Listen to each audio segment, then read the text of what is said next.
Je vais, je vais essayer de dire quelques mots sur les résultats de 8 heures de travail et d'1 heure et demie de résumé. Ça va être compliqué. En tous les cas, bonjour à tous. Je voudrais remercier la ministre de m'avoir invité à participer à ces conclusions qui sont d'ailleurs très intéressantes et qui, je ne vous cache pas, ne serait-ce que pour répondre à la dernière question qui a été posée, qui est presque d'ailleurs pas posée, imposée, puisque c'est effectivement une question que l'on retrouve à chaque visite d'école, à chaque visite de commune, puisque effectivement le problème du débit et le problème de la gratuité, c'est, me semble-t-il, une question incontournable, qui sera incontournable en tous les cas dans les jours à venir. J'ai trouvé vos comptes rendus très intéressants. C'est difficile d'en parler parce qu'effectivement, il y a beaucoup de choses qu'on entend dire déjà. C'est des constats, effectivement, que l'on entend dire lorsqu'on rencontre le corps enseignant, puisque bon, vous savez que je suis quand même aussi maire de Pirem, et j'ai quelques occasions avec mon inspectrice, d'échanger avec les parents d'élèves et surtout les enseignants, que je voudrais saluer au passage parce qu'effectivement les enseignants sont des personnes vraiment qui font leur travail et qui prennent ça à bras-le-corps avec le cœur, puisque ce qui est visible en tous les cas lorsqu'on est parent d'élèves et lorsqu'on regarde ça de l'extérieur, c'est que les enseignants considèrent ces enfants qu'ils voient passer 1 an de leur vie comme leurs enfants à eux. Et bien souvent, parce que je récupère beaucoup d'enseignants après dans mon travail politique, que ce soit à la mairie, et ces enseignants n'oublient pas des jeunes enfants qu'ils avaient à 3 ans, 30 ans plus tard. Elles sont ces enseignantes, surtout les femmes, je ne sais pas si les hommes c'est pareil, mais chez les dames, elles sont capables de vous parler de ce bonhomme qui a 40 ans aujourd'hui et vous raconter toute sa vie de gamin. Voilà, il y a effectivement un lien fort entre l'enseignant et l'enfant, et je crois qu'effectivement le souci aujourd'hui c'est de faire que ce lien fort se fasse à 3. D'intégrer les parents dans cette histoire d'amour qu'il y a entre les enseignants et nos enfants.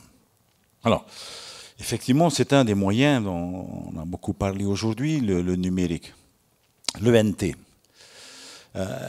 Et c'est vrai que cet environnement va être un chemin qui pourrait nous conduire à cette mosaïque, à cette belle mosaïque composée de ces acteurs dont je viens de parler. Et c'est dommage que c'est ENT et non pas ETN. ETN, ce serait TE1 ou Tahuana Tirara. Voilà. Alors, en français, ce serait quoi?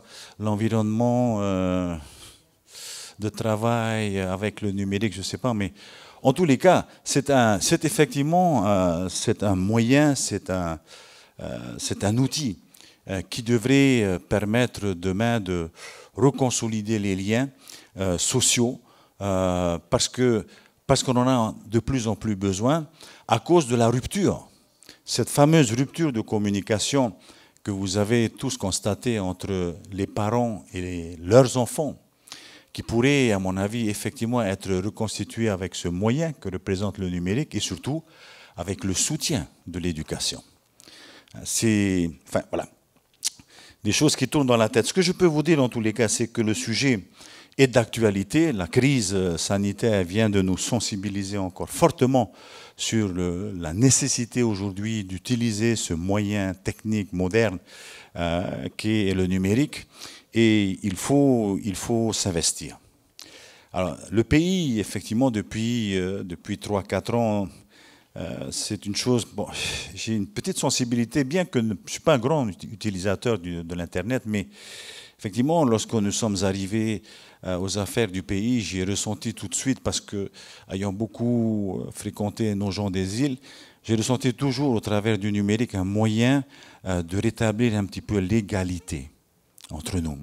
J'étais député en 2012 et on parlait de cette outre-mer égale, l'égalité outre-mer, cette fameuse loi. Et le numérique représentait effectivement pour moi un des moyens qui pourrait rétablir un petit peu cette égalité qui manque beaucoup à nos archipels.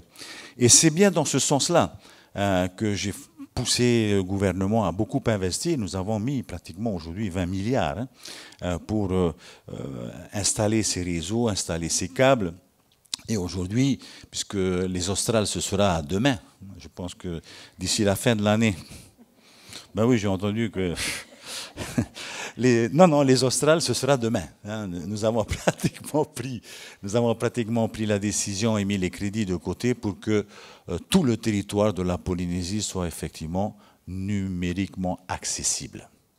Alors, maintenant, il faut travailler effectivement aux outils et comme on le dit souvent, et on l'a dit déjà en 1996-17 lorsqu'on a pensé à Honotua, construire des autoroutes de l'information, rappelez-vous comment ça s'appelait à l'époque, les autoroutes de l'information, les construire en fin de compte, ça coûte beaucoup d'argent et c'est pas si compliqué que ça. Ce qui est compliqué, c'est de les utiliser, c'est de remplir ces voies. Et aujourd'hui, je ne vous cache pas que j'ai quand même encore l'impression qu'on a fait des autoroutes, mais qu'on est toujours en train de rouler en 2 chevaux. Il faut aller plus vite. Il faut aller plus vite.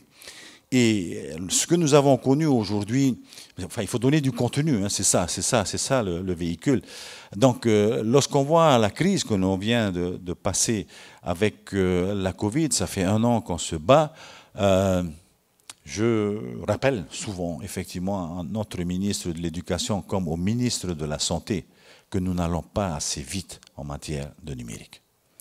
Il faut, vous connaissez les sujets, lorsqu'un enseignant est malade à Nukutavake, lorsqu'il y a une seule classe ou 2 classes, c'est une catastrophe. Pendant 15 jours, il a le temps d'attendre que l'avion reparte, de mettre un remplacement, et puis voilà, aujourd'hui, on ne doit plus subir ce genre de trucs.